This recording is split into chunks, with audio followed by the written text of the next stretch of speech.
நான் பணம் கொடுத்து வரல. இது எனக்கு தாய் மாமா வீடோ சொந்தக்கார வீடோ கிடையாது. பிக் பாஸ்ங்கிறது இது வந்து யாரும் இன்ஃப்ளூயன்ஸ் பண்ண முடியாது. எப்படியாவது பார்த்து எனக்கு ஹெல்ப் பண்ணீங்கன்னா பாஸ் ஆகிடுவேன். எல்லா கண்டஸ்டன்ட்டுமே ஒரு 20 பேர்த்த தேர்ந்தெடுக்கிறாங்கன்னா ஒருத்தங்க ஒரு துறையில், ஒருத்தங்க கலைத்துறையில் இருக்கலாம், ஒருத்தங்க வேறு ஏதாவது பிஸ்னஸில் இருக்கலாம். அவங்கவுங்க ஒரு அப்படி தான் செலக்ட் பண்ணுவாங்க.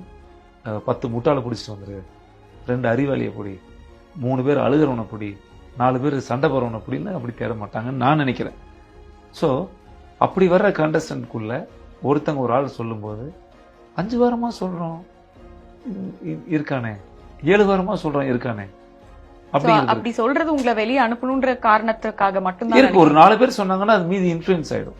ஏன்னா முன்னாடி என்னை பத்தி நிறைய ஊடகங்கள்லயோ வேற தனிப்பட்ட வாழ்க்கையிலையோ ஏதாவது பொது நிகழ்ச்சிக்காக நான் பேசின விஷயங்களையோ மக்கள் பார்த்துருக்கலாம், இல்லை நானே பார்த்துருக்கலாம், அவங்க ஏதாவது என்ன பார்த்துருக்கலாம், ஏதாவது ஒரு காரணங்கள் இருக்கலாம்.